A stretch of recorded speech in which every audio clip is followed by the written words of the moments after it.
Masechet Gittin, Daf Lamed Tet. We're dealing today with two main questions regarding Eved Kanaani that we already started talking about yesterday. We're continuing the conversation.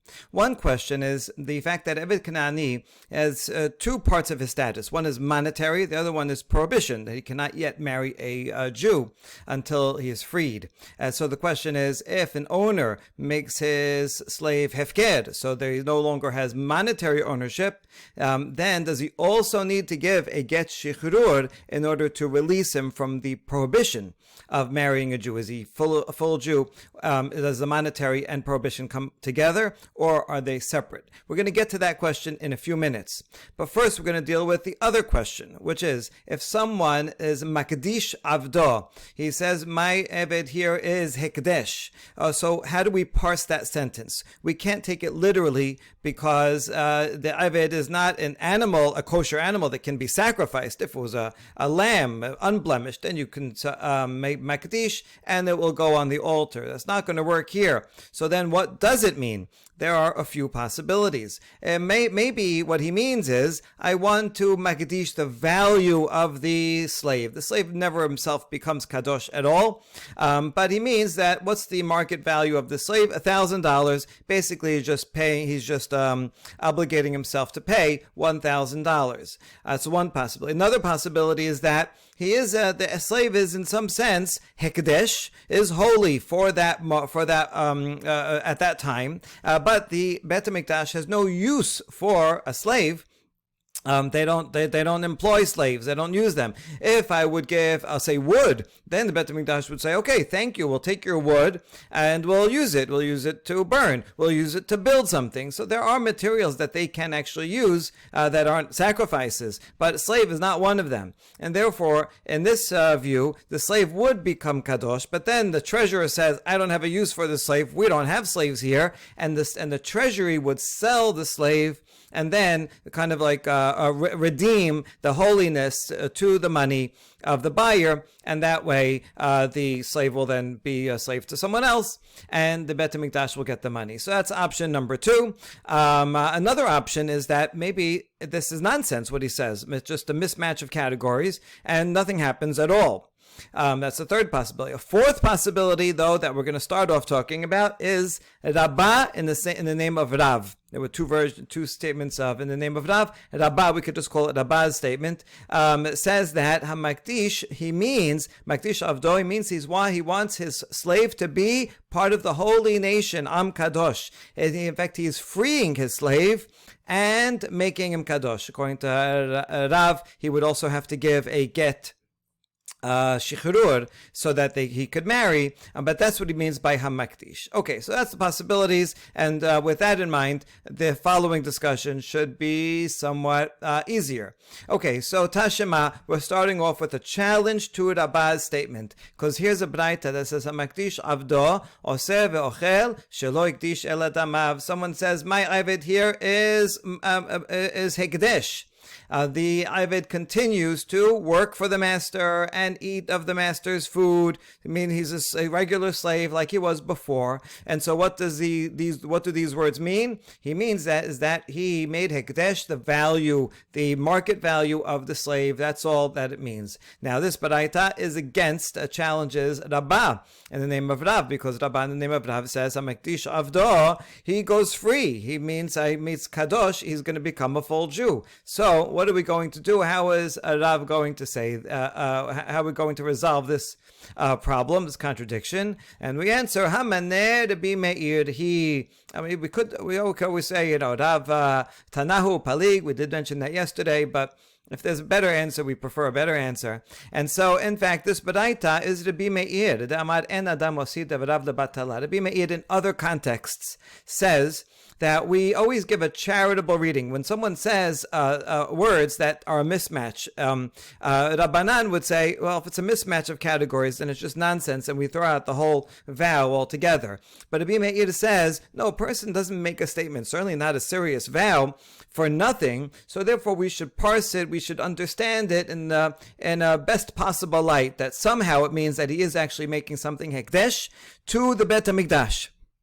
So in other words, not what Rav says, that we interpret his words to mean that he is a holy nation. That's but Rabbi Meir, when Rabbi Meir says this, we mean that he wants to say make it hekdesh, really hekdesh, meaning it's going to go to the Bet Hamikdash. And therefore, according to this opinion, this baraita is Rabbi Meir. Since he says makdish avdo, well, he can't mean that literally. So what does he mean? Means something. Rabbanan, who disagree with Rabbi Meir in other cases, and those other cases, Rabbanan would say if a person makes ekdesh, something that you can't make ekdesh, it's just nonsense and we throw it out. But everybody says he does have to give something, and so this is the opinion of Rabbi Meir, and not Rabbanan. Therefore, this is only an individual opinion, and Rav does not need to agree with this. And in fact, it actually makes sense. We're not just saying this to save a contradiction. If you read the continuation of the Baraita, you'll see that this has to be Rabbi Meir. The Katani Sefa. If someone is makdish himself, we're not talking about arachin. That's a different category. That's a set amount for a man, a woman, a certain age, fixed amount. But here he's saying, I am a makdish myself. Now, a person at Bet HaMikdash does not take people, doesn't have human sacrifice, doesn't need the people to work there. It has the Kohanim already. And so what are we going to do with this statement? And the answer is, he continues to own himself. He works for himself. He feeds himself. He's a free person. He doesn't have to go show up to the Bet HaMikdash. Rather, what he did is he made Hekdesh his market value. His market value as if he were a slave. That's what the Baraita says. Now we analyze. If you say it's Rabbi Meir, then that makes sense. Even though Hekdesh and a person doesn't, wrong category, we assume that he must mean, he doesn't say his words for nothing, he must mean that he wants to give his value. Fine. But if you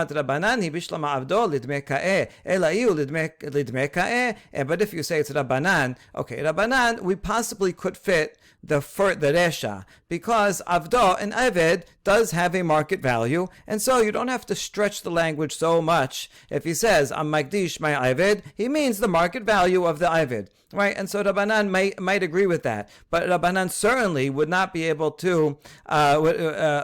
We would not be able to understand the Sefa according to Rabbanan, because a free person doesn't have a market value. It's a mismatch in category, and so Rabbanan would certainly say that this statement is nonsense and he doesn't know anything at all. It's only the Rabbi Meir that would say Makdish Atzmo. Yes, we push it and we interpret it to mean that he has to pay the value of himself, and therefore this entire baraita is Rabbi Meir, and Rav can say I follow Rabbanan. He doesn't need to address that. Next, we're going to quote a baraita that has two opinions, and so now neither of these opinions are going to be like Rabban in the name of Rav that becomes a Jew. The question here is lema ketanae. The following two opinions in this baraita, do they accord with the other two opinions that Hamakdish Avdo?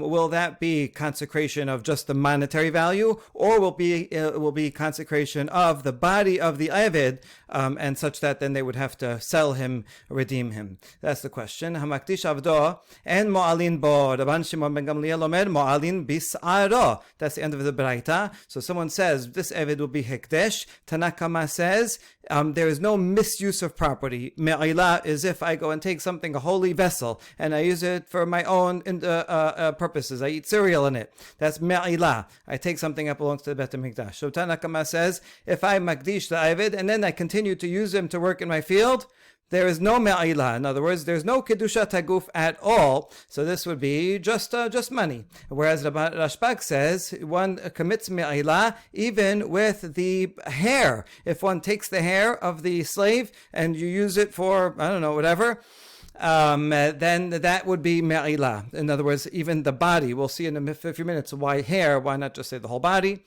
So yes, there is kedushat haguf even in the slave, and he would have to be sold. Okay, so is that right? Is that what the essence of their machloket is about that? Doesn't that make sense? That Rashbag says kadosh and Tanakama says not kadosh.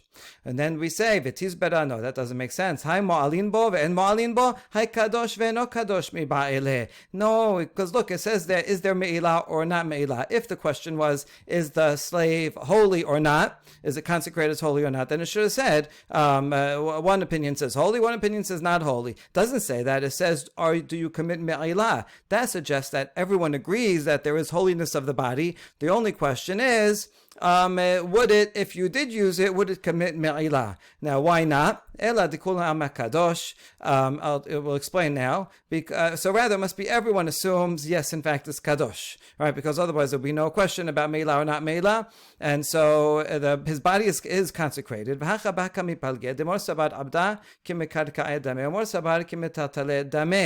the only question is a slave like land? A slave is like land for many halachot. Land does not, you do not commit me'ilah to land or anything attached to the land. If I have some from fruit that's attached to a tree and I say this is hekdesh and then I take from it, there's no me'ilah there. So do we say a slave is like land and therefore it is kadosh but there's no me'ilah? That would be Tanakama. Or is it like movable items because a slave is a movable item? And so from some halachot, a slave is not like land. And so here we would say just like if I take a movable item, a vessel of the Bet HaMikdash, I commit me'ilah. So too, if I take this slave and I use him for my own purposes, then I would commit me'ilah, and that would be Rashbag. And so, but in fact, everyone agrees here that the slave himself has kedusha of his person. So that's this interpretation. But then we challenge it. That can't be either, because why would you mention his hair? Well, what's special about his hair? Just say his whole body. Why would Rashbag say his hair you commit me'ilah? If a slave is like metaltelim and movable objects, then his whole body, any part of him, would commit me'ilah. So that doesn't fit the words either. It doesn't fit the case of that braita. Ela.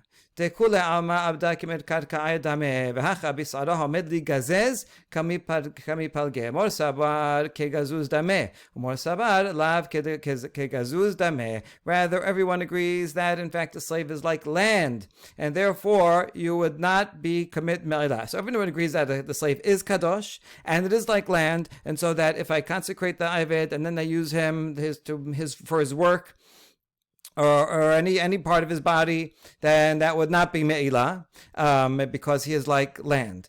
So rather, what is the machloket regarding hair? If you would give him a haircut and take the hair, and now the hair is no longer part of his body, that's certainly metaltalin, but I wouldn't be able to use it. The machloket is hair that's still attached to him, but it grew very long and it needs a haircut. And so it's about to be cut off. Is that considered like it's already cut off, even though it's still attached? It's like so long and is going to be cut off any moment.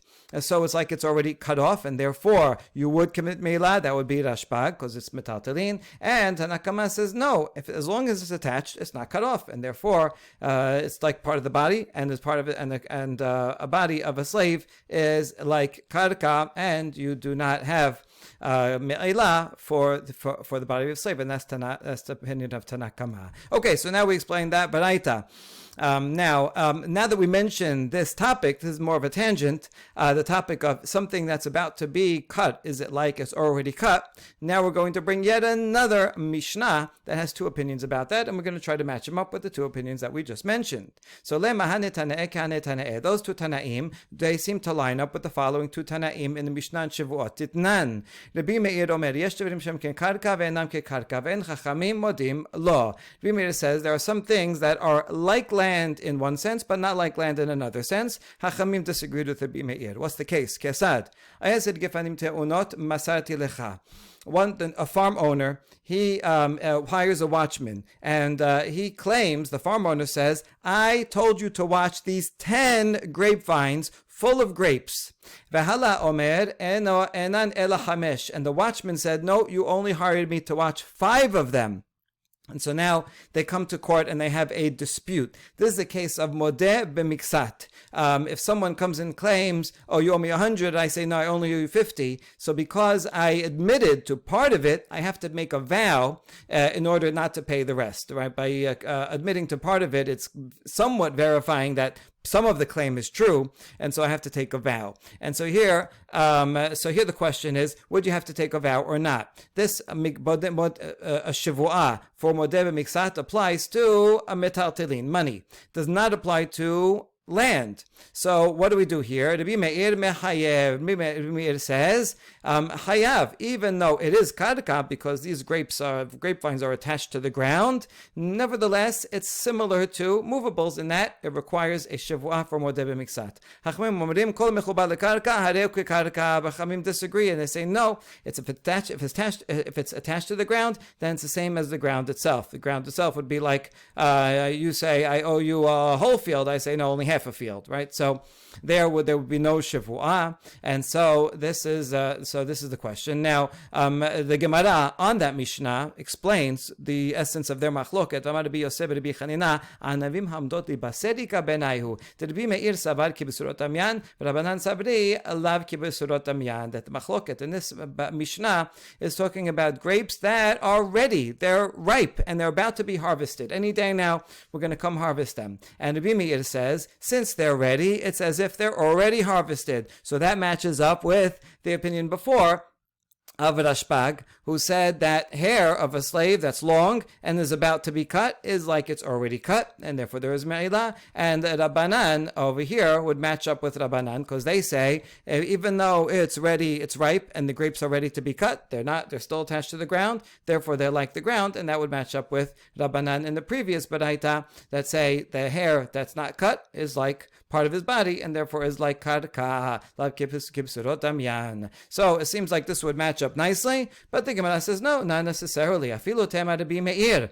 Really, Rabbi Meir can agree with all the opinions in that other Baraita. Ad kan lo kama Rabbi Meir hatam ela ba'anavim. Rabbi Meir says only regarding grapes that if it's ready, if it's ripe, it's like it's already cut. Because if you leave them longer, they actually will be worse. They'll become withered. And so it's not getting any more nutrients. Once the grape is ripe, it's not getting any more nutrients from the ground. In fact, that's it. It stopped. It's like it's already detached, and it's going to start withering away and turn into raisins. So therefore, it's like it's already detached. It's not receiving any benefit. But hair, as long as it remains attached to someone's head, it actually gets better and better, right? Some people grow their hair for years, and it looks nice. So it's therefore, it still has a status of attached. Even Rabbi Meir might agree that grapes that are ripe are considered done, but hair that is long is considered attached. Good. Ki salik Rabbi Chia bar Yosef amar lahai shmata kameh de Rabbi Yochanan. Okay, now we're going to get back to that statement of Rav, the version of the Rav that said hamafkir, right? Someone who says my slave is hefker, then the slave goes free but still requires a get. Okay, now, so Rabbi Chia bar Yosef, he went from Bavel to Eretz Yisrael, and he repeated the following statement of Rav in front of Rabbi Yochanan. Amar le, Amar Rav Hachi, Rabbi Yochanan said, really, did Rav actually say that? That if you make your slave hefker, then he goes free monetarily, but you still have to give him a get? And so Rabbi Yochanan had expressed surprise about this. Now, we wonder, wait, why is Rabbi Yochanan surprised? Rabbi Yochanan said the same thing. Did Rabbi Yochanan not say that? Rabbi Yochanan also said that if you make your slave hefker, he goes free, but you still have to give him a get so that he can get remarried. It doesn't remove the prohibition of a slave to marry a Jewish person, a full Jewish person. So why is Rabbi Yochanan surprised? No, it means the opposite. Not that he was surprised that Rav said that like in a negative way, in a positive way. Oh, Rav said like me, Baruch shekivanti. I'm so happy that I have the same opinion, and now I have support from Rav. Rav, in fact, was a bit older than Rabbi Yochanan. They're both very early Amoraim. Rav in Bavel, Rabbi Yochanan, the most important Amora in the early Eretz Yisrael. And so he's saying Baruch shekivanti. Okay, this whole sugya is interesting. We hear more cases of sages from Eretz Yisrael going to Bavel. and they're bringing traditions, but if whoever comes has to go too, and so they're also bringing traditions the other way. And this is interesting because it seems like Rabbi Yochanan didn't know everything that Rav said. They're in different countries, so he got pieces here and there whenever someone came. But we can't assume that Tanaim from one country knew everything from the other country. And so here he said the same thing, and he was so happy that he heard that. That's all one version of this conversation. In the other version, Rabbi Chia did not actually quote Rav fully. He only quoted the first half of Rav's statement that Mafkir Avdo Yasal Cherut. He did not quote the second half, Sarich Get Shichrur. So Amar Le Vela Amar Rav Sarich Get Shichrur. So when Rabbi Chia told Rabbi Yochanan, I heard from Rav that if you make your slave free, then he goes free monetarily. If you make him hefker, he goes free. Yasal Cherut. And Rabbi Yochanan responded to that because he left off the last part. Rabbi Yochanan assumed that Rav was saying he's totally free and he can even marry a Jew. So Rabbi Yochanan said, and did not Rav not say that he needs a get shichrur? Right. So that's why he was he was surprised, and he thought they were in disagreement. Rabbi Yochanan and that makes sense because Rabbi Yochanan followed his own opinion that was quoted elsewhere. Amar Rabbi Yochanan get shichrur. Rabbi Yochanan says if you make your slave hefker, he goes free monetarily, but you still have to give him a get shichrur, and that's why he was actually dismayed and said, "What? Rav doesn't agree that you need to get shichrur." Now, in fact, Rav did say that, but the report that Rabbi Yochanan received was not full. This is also important methodologically that sometimes when a tradition goes from one country to another, it could be passed on only partially, and then has to be analyzed and explained when it gets to the other country. And now we're going to analyze this statement further, since we quoted it from the name of Rabbi Yochanan. Gufa Amar Ula Amar Rabbi Yochanan Hamafkid Avdo Yasal Cherut V'Sarich Get Shichrur. Okay, so you make your slave hefker, he goes free, but he still needs to get shichrur. Challenge. Iti beh Rabbi Abba le'ula ger shemet ubizbezu Yisrael nechasav vayu behen avadim ben gedolim uben ketanim kanu atzman bnei horin. Abba Shaul omer gedolim kanu atzman bnei horim ketanim kol hamachazik behen zacha behen. We have a challenge from this baraita. Rabbi Abba challenges Ula. Ula is the one that said the name of Rabbi Yochanan. So Rabbi Abba brings this baraita against.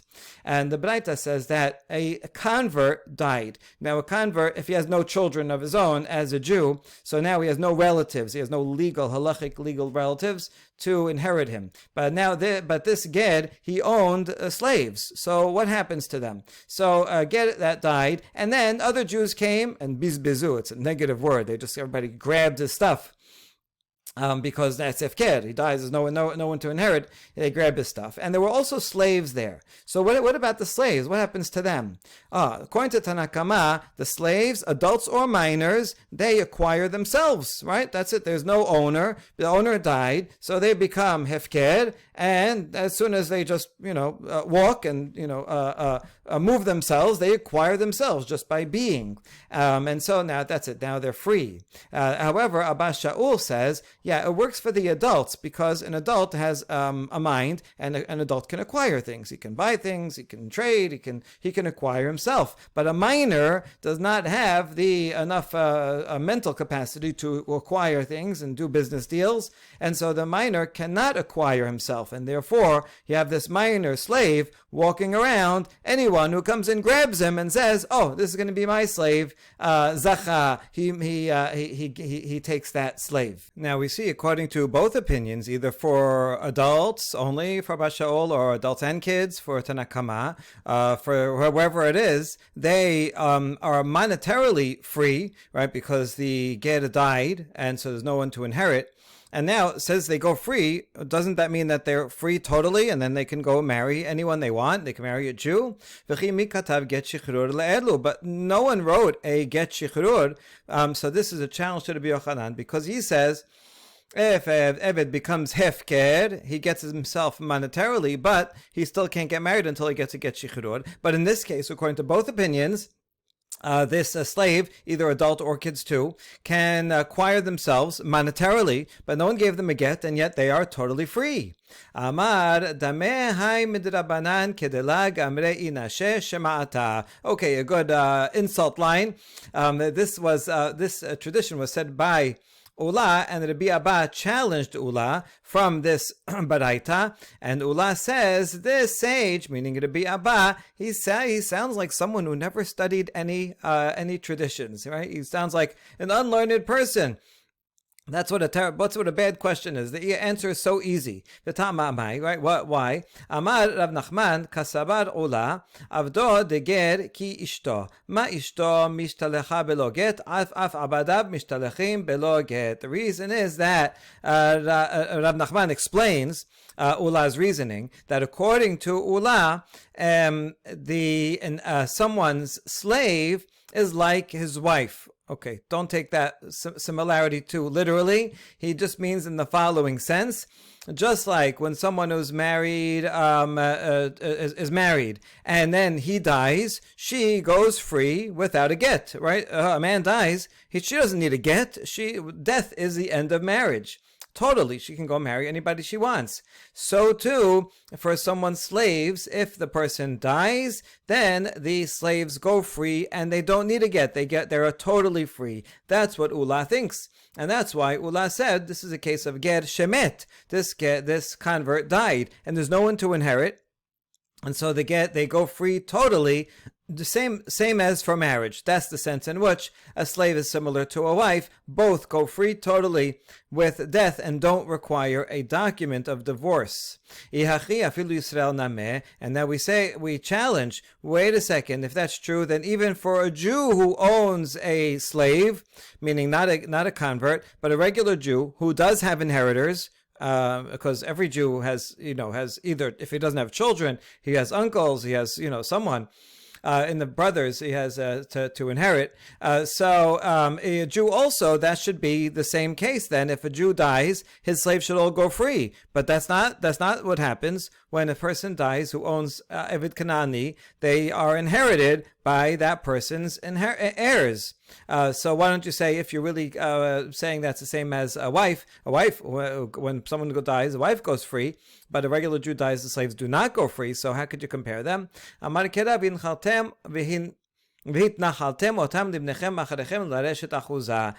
the answer is no. For the pasuk has a special pasuk regarding slaves that says, Eved Kanani, you make them inheritance for your children after you to hold as a possessions. Therefore, if someone has heirs, then the slave does not go free with his death. They become the property of the inheritors. However, if a person does not have inheritors, like this get, and he dies, then it's equivalent to a husband dying. In both cases, the slave, just like the wife, is free to marry anyone they want. And that's Ula's position. And so, yes, Ula would say that according to Rabbi Yochanan, if someone makes his slave hefker, then he needs to get shichrur because the person is still alive, the owner is still alive. So it does not go free. Just like if a husband is alive, he has to give his wife a get for her to get remarried. An owner who's alive has to give his slave a get in order for him to marry a Jew. But if the owner dies and there's no heirs, then the slave goes free totally and can marry anyone they want. Good. Now we ask, Ihachi hamafkir avdo umet nameh ala ma'amad amemad hamafkir avdo umet oto abed en lo takana. Okay, but what about this case? Someone renounces ownership of his slave monetarily and then dies. Well, that should be equivalent, right? That should be okay. He should be allowed to marry. The slave should be allowed to marry out because he got ifked. At that point of ifked, the slave still is bound in terms of his prohibition. But once the owner dies, then it should be like a husband dying, and his wife can remarry. That's what you just said. So here too, this slave should remarry. However, Alamma Amar Amemad Amafkir Abdo Met Hoto Ha'ebed En Lo Takana. Amemad did not say that. Amemad, he's only an Amorah. So he can Ula can disagree with him. But we're just pointing out that according to Amemad, this logic does not fit because he says that someone renounces ownership of his slave and then he dies, that slave is going to have a problem. He'll be free monetarily, but he will not be able to marry a Jew, a full Jew, because he needs a get shichrur, and his owner his owner died, so he's on the one hand not a slave, he's not owned by anyone, so that's a good thing, but it's actually also a bad thing, because since he has no owner, there is no one who can give him a get shichrur so that he can be free from the prohibition against marrying a Jew. He is stuck like that forever. That was Amema's position. And so we answered, Amemad Kashia, right, you're right. Ula would not be consistent with Amemad. Ula would disagree with Amemad, and Ula would say, even though when the owner made the slave hefker, he still wasn't able to marry. Once the owner dies, then that's it, right? That it becomes totally free. Just like when the husband dies, the wife can go and remarry. Okay, good. That was the end of that part of the discussion. Now, who is halacha? Who does halacha follow? Amar Rabbi Yaakov bar Idi, Amar Rabbi Yoshua ben Levi. So remember these names. Rabbi Yaakov bar Idi says in the name of Rabbi Yoshua ben Levi, and earlier Amora, halacha ke Abba Shaul, halacha follows Abba Shaul, that when a slave, when a servant, when a ged rather dies, then the adult slaves can acquire themselves and they go free totally, but the children do not. All right, anyone can go and grab the children and keep them as a slave like they would for other property of the ger. So the halacha is like Abba Shaul. Amar le Rabbi Zera Rabbi Yaakov bar Idi. Rabbi Zera heard this statement of Rabbi Yaakov and challenged him and asked him, Beferush shemi alach or mekelala shemi alach. Did you hear Rabbi Yoshua ben Levi say this explicitly? Did he say, actually, I think halacha is like Abba Shaul, or are you inferring it from something else? This is a very interesting question. It comes up many times because it means that sometimes when an Amorah says a statement, quoting someone else, sometimes they hear it directly, but sometimes they might infer their position from a story that happened or from something else that they said, and they make an inference, and then they quote the earlier sage as if the earlier sage says those exact words, but it's not an exact quote. It's like if I see a certain rabbi stand up, and for Modim, and so I say, oh, he says you have to stand up for Modim. Well, I never have heard him say that. I only saw him do it, right? But then, if it's true, if it's only from an inference, then you always wonder, maybe I inferred wrong. Maybe he didn't stand up because he says you have to stand up. Maybe he stood up because he wanted to get something. So this is very interesting. All right, so let's analyze here. Rabbi Zera is asking, did you hear this directly or not? So now before we get the answer, we want to say, what is this kilal? What is the generality that he might have heard and derived it from? How might he have derived it? And if so, what might have been the mistake from that derivation? My kilala, the Amar Rabbi Yoshua ben Levi. So now we're quoting something else that Rabbi Yoshua ben Levi said. Amru lifnei Rabbi, Amad nitya'ashti mepeloni avdi mahu. The people, the students asked Rabbi, if an owner says, I despair of getting my slave. My slave was captured, he's lost, I don't think I'm ever going to get him back.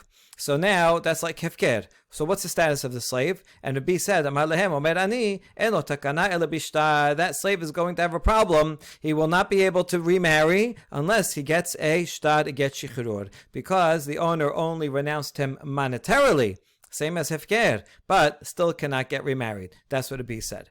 And Rabbi Yoshua ben Levi is quoting this, which sounds like he agrees. Now, further about that, Amar Rabbi Yochanan, my tamad Rabbi Yochanan explained the reasoning. Gamad lah meisha, ma'isha bishtar af eved nami bishtar. The reasoning of Rabbi is because we're going to make a gezerah shava vechatab la sefer kiritut. It says regarding a woman, and also says the word la. We're going to quote the pasuk in a few minutes regarding shivcha. Or Eved. And so we're comparing them. Just like a wife goes free with a document, so too a slave has to go free with a document, and it's not sufficient to renounce ownership. Here, they will gain their freedom monetarily, but they still will not be able to marry anybody else they won't be able to marry a Jew until they get a shtad. So that's the tradition you heard, right? This is all again the Rabbi Zera challenging Rabbi Yaakov, right? Did you hear that? And then maybe based on that, you made the following inference: V'kadayak mina. Your deduction might have been as follows: just like that for a wife, when her husband dies, then the prohibition for her to marry anybody else is released, but it's not a monetary bond. A husband doesn't own his wife; there was no monetary bond to begin with, and so in that case, for a woman, when the husband dies, then the prohibition goes away. So maybe for Ebed, it's the same thing, that when the master dies, the prohibition part of it goes away, but not the monetary part of it. The death of the owner does not affect the ownership of the slave. The slave is still under monetary subservience. If so, well, that would make a difference for Rabbi. That would explain to Rabbi Abba why he distinguishes between an adult and a child. For an adult, the adult has the ability to acquire things, to do business. So therefore, when the master dies, we took care of both parts. He acquires himself, because he's an adult, and because the master dies, now there is no prohibition, so he is totally free. However, for a child, the death of the master can only affect an isur, just like for a wife, but it cannot affect his monetary status. And so, because he cannot acquire himself, someone else can still come and acquire him. And so, it could be that here's what Rabbi Zera is saying. Rabbi Yaakov, did you hear this comparison of the opinion of Rabbi Yoshua ben Levi, quoting Rabbi, and the explanation of Rabbi Yochanan explaining la, and did you make this deduction and therefore conclude that it is in fact according to the halacha of Rabbi Yoshua ben Levi follows Abba Shaul? Did you say that? So now we wonder, wait a second, and if either Rabbi Yaakov is saying this or we're saying it for him, if it is from a derivation, so what? Isn't that a good derivation? So we say, no, it would not be. Amar le, Rabbi Zera says, Adrabah, dok mina leidach kisa, because if it's only derived from this other statement, then I could actually give you the opposite argument. Ma isha ben gedola ben ketana, af eben ameh ben gadol ben katan. A wife goes free whether she's an adult or a child, even a child who's married and the husband dies, she goes free. So too a slave should be able to go free whether they are an adult or a child. In other words, I know you made a comparison here between between a wife and a slave, but you made the comparison in one sense, isura v'lo mamona. I could give a comparison in another sense, that a wife goes free whether an adult or a child, and therefore a slave should also go free with the death of the master when there's no heirs, adult or child, and therefore halacha would be like Tanakama, not like Abba Shaul.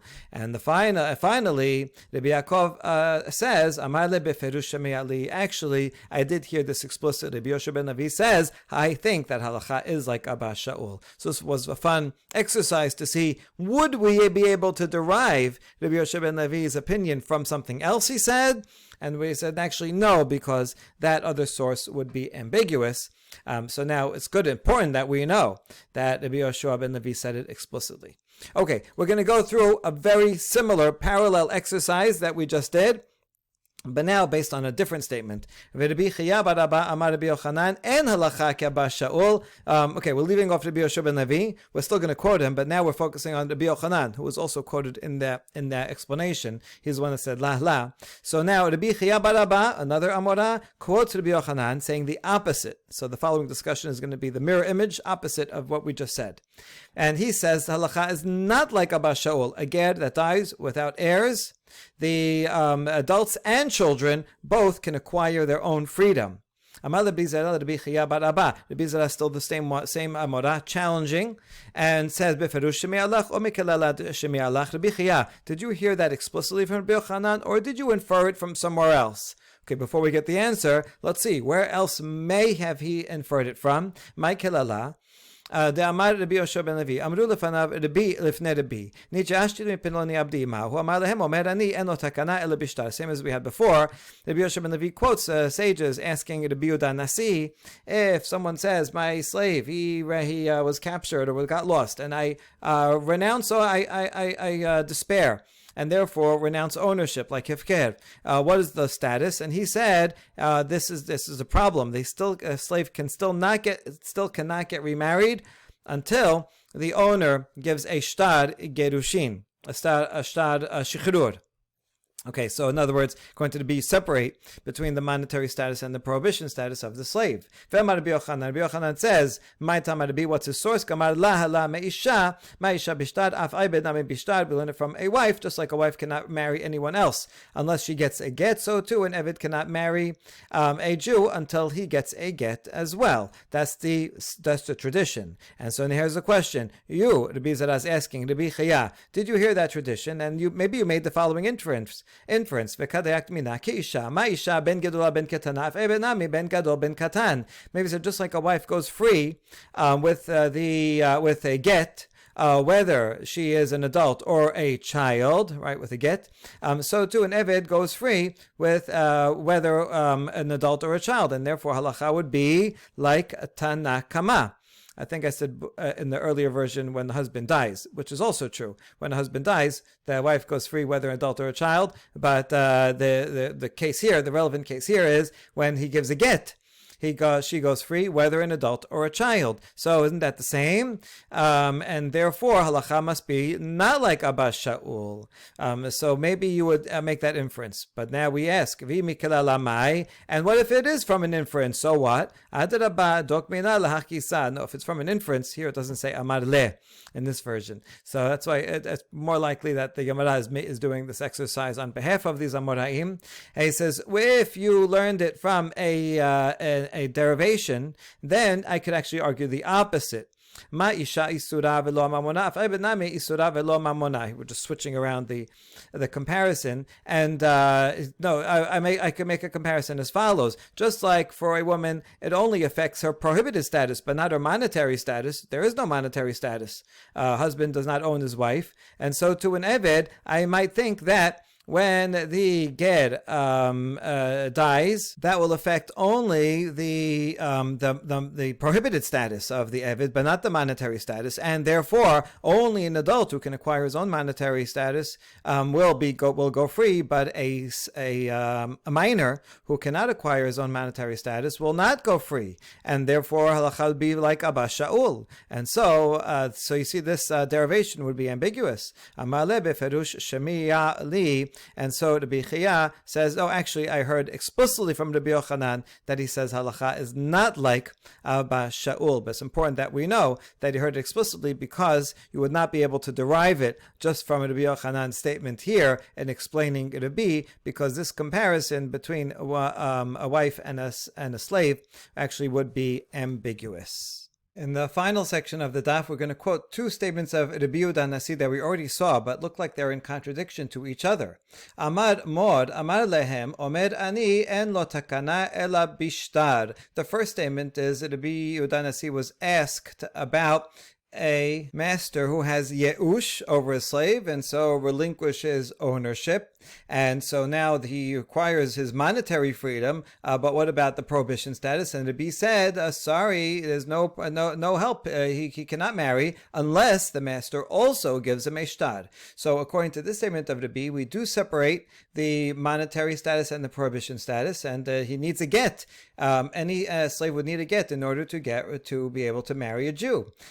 Rabbi Omer ani afu noten deme asmo v'yoseh mipnei shehu kemochro lo. However, Rabbi in a different baraita said about a different case of someone who's makdish all of his property to the Bet HaMikdash. In that case, including slaves, the treasurer will sell off the slave and to someone else. Or the slave, according to the B, can actually acquire his own freedom, right? He can give the payment for himself because it's as if the temple treasury is selling the slave to himself. And from there, it sounds like he is totally free just with money and doesn't need a get. and that's all he needs. So it sounds like you can monetary freedom is the same as a full freedom. In this statement, that contradicts the first statement where monetary freedom is not full freedom. You still need a get. Hachika Amar, here's the answer. O bekesef o b'shtar v'hai pakat le kaspeh.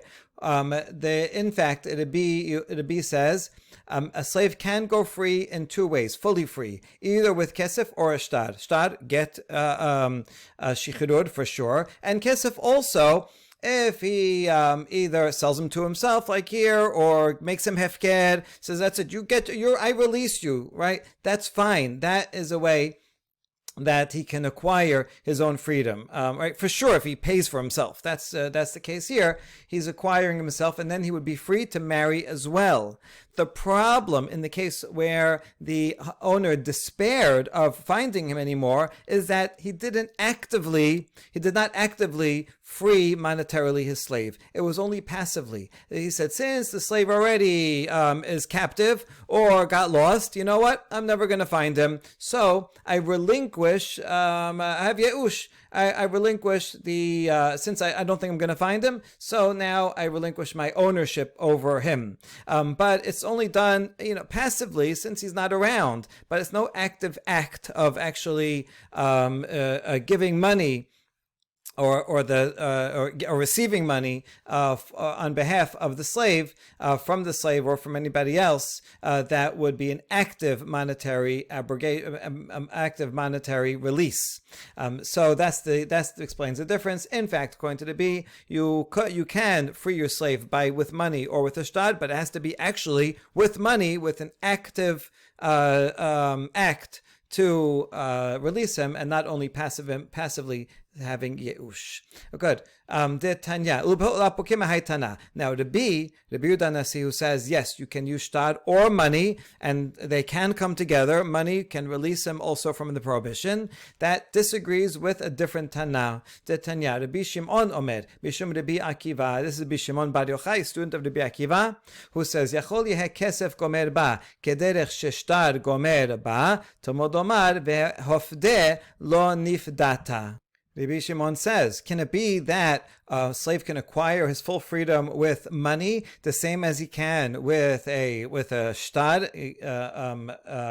shichrur? No, he cannot, because the pasuk says hofte lo nifdata. So let's look at the pasuk in the context. This is talking about ish asher yishka bet isha shichbat sever hi shifcha necherefet leish. We have a shifcha Kanaanit who is designated to a certain man, and now someone else comes and lies with her. So we say this is not considered adultery. Lo yumetu, right? They will not die, because since it's shifcha, she cannot be fully married to someone else. Now the pasuk adds in vehefta, she has not been ransomed, or chufsha lo nitan la, or given her freedom. So ransom, that sounds like with money, or chufsha, that sounds like with a get. So it mentions nothing happened to her. She was not freed. Since she's not a free woman, she can't be fully married. But then the pasuk from that, if you just had that alone, it would actually sound like there are two ways for her to get her freedom. But then the pasuk ends ki lo hu pasha, because she was not free. And so that's what Rabbi Shimon is going to focus on. Or kol parasha kula lelo hu pasha lo mardecha shtar gomer ba ve'ena kesef gomer ba. The only thing that keeps her as a slave for her prohibited status, in this case, she cannot marry, because as long as she's an amma, she cannot remarry, and that gets her off the death penalty should she commit adultery. And so this is why does she remain in that status? Because she was not freed, and Rabbi Shimon understands that to mean only with a shtar. A shtar completely releases her, but money does not completely release her. So even though it mentions two items before, but since the pasuk ends, and so everything is linked to that ending, only mentions one type of freedom. Chupasha means with a shtar, only with a shtar. So we see that Rabbi Shimon disagrees with Rabbi. Rabbi says, as long as the owner does something active monetarily, the slave can be released with money or a get. But Rabbi Shimon says, not with money. money, he can get his monetary freedom, but to remarry, he can only remarry with a get. The rest of the sugya will be analyzing who is the halacha like. Does it follow Rabbi Shimon or not? Wide-ranging dispute here. Amar Rami bar Chama, Amar Rav Nachman, halacha ke Rabbi Shimon. Rav Nachman, we're going to analyze him a lot. He says halacha is like Rabbi Shimon. But Rav Yosef bar Chama, Amar Rabbi Yochanan, and halacha ke Rabbi Shimon. Okay, Rabbi Yochanan says not. Ashkacher Rav Nachman bar Yitzchak lerava bar she'elta dehava kaya pitcha de bet tefila. Amar le halacha o en halacha. Rav Nachman bar Yitzchak saw Rava bar she'elta. He was standing at the entrance to the house of prayer, and he said, "What is it halacha like Rabbi Shimon or not halacha like Rabbi Shimon?" Right? There's only one word difference between them, but it makes the difference between yes or no. Amar le ani omer en halacha. Says, I personally think the halacha is not like Rabbi Shimon. But Rabbanan atu b'mechoza amri amar Rabbi Zera mishmed Rav Nachman halacha. But with the rabbis that came from Mechoza, they say that they quote Rabbi Zera saying in the name of Rav Nachman that halacha is like Rabbi Shimon. And so there seems to be there's a lot of different opinions about what the halacha is and about what Rav Nachman says. But now we have two statements of Rav Nachman up here in the name of Rav Bar Chama and Rabbi Zera. Both are quoting Rav Nachman saying the halacha is like Rabbi Shimon and only get, not kesef. But then he continues explaining that when he came to Surah, he found Rabbi Chia bar Avin, and he says, listen, can you tell me exactly the details in Surah?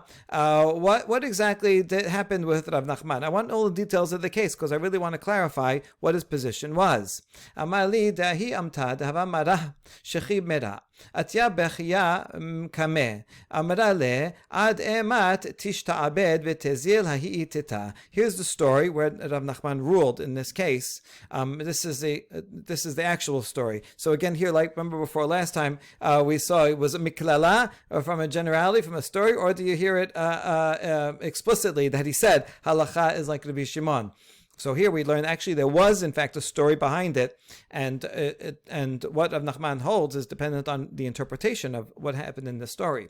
So the story is that there was an amma, a shivcha Kanaanit, owned by this Jew, but he was on his deathbed. And then she comes to him while he's on his deathbed, and she says, how long will this woman, meaning herself, go ahead, continue to be a slave? You're dying, I served you, now what? I'm going to be inherited by your children? Enough, I would like my freedom. Right? So she's begging him, please free me. So the guy on the deathbed, Shekal kumte shedaba, amar la zil kenehach ukene nafshich. So the guy on the deathbed took his hat, threw it to her. He said, take the hat and acquire yourself and be free with that. He's doing a kinyan chalipin, so you do it with a handkerchief, you could do it with anything, and so you'll acquire your freedom by acquiring this hat. So they came and told Rav Nachman this story, and Rav Nachman said it doesn't work, not effective. Him throwing the hat to her does not make her free. Now, why not? So whoever was there figured that Rav Nachman's reasoning was because he says halacha is like Rabbi Shimon, and therefore at most she can acquire her monetary freedom, but he didn't give her a get shichrur, and therefore she is not yet a free woman. She cannot go ahead and get married because this is halacha Rabbi Shimon, and that's why they quoted Nachman saying halacha Rabbi Shimon. But it's not necessarily so. Actually, the reason why Rav Nachman said that she is not free is not because he follows Rabbi Shimon. Really, you could have done it by kesef. The problem is they did it the wrong way. Kinyan chalipin is a machloket. But who gives the item, the handkerchief, to whom? Which way does it go? And Rav Nachman says halacha is that the one acquiring something has the one that has to give the handkerchief. She wants to acquire her freedom. She has to give something. To the master, and in this case, it was the other way around. The master gave his hat to her. That's why it didn't work, because you need because there it was kelav shel makneh, but you need kelav shel koneh. That's why it didn't work, but actually has nothing to do with halacha being like Rabbi Shimon. And so you see, this was a mikilala, but it was not an explicit statement of Rav Nachman. Amar Rav Shemuel bar Achitai, Amar Rav Hamnuna Saba, Amar Rabbi Yitzchak bar Ashyan, Amar Rav Huna, Amar Rav Hamnuna, halacha Rabbi Shimon. And now we have a long tradition. When you have a long tradition like this, it sounds like it makes it very authoritative. Halacha is in fact like Rabbi Shimon.